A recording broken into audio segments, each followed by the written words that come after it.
92তম আখ মারাই তো শুরু হলো।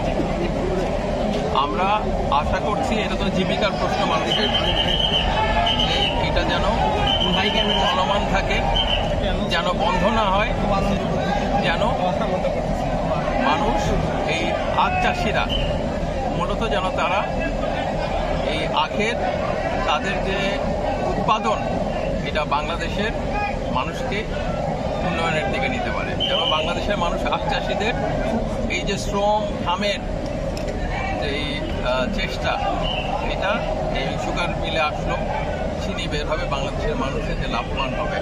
আমরা চাই আমদানি কমিয়ে বাংলাদেশের চিনি কলগুলি আবার চালু করতে, যেন বাংলাদেশের মানুষের কাছে এই শ্রমিকদের যে অবদান সেটা সামনে চলে আসে। এটি আমরা চেষ্টা করছি। আর আমরা তো ইন্টারিম গভর্নমেন্ট, খুব বেশি যে বিশাল কিছু করে ফেলতে পারবো তা না। যতদূর সম্ভব আমরা মানুষের স্বার্থে কাজ শেষ করে আমাদের যে লক্ষ্য রাজনৈতিক সরকারের হাতে নির্বাচনের মাধ্যমে হস্তান্তর করে দেব, তারা আগিয়ে নেবেন। মাননীয় উপদেষ্টা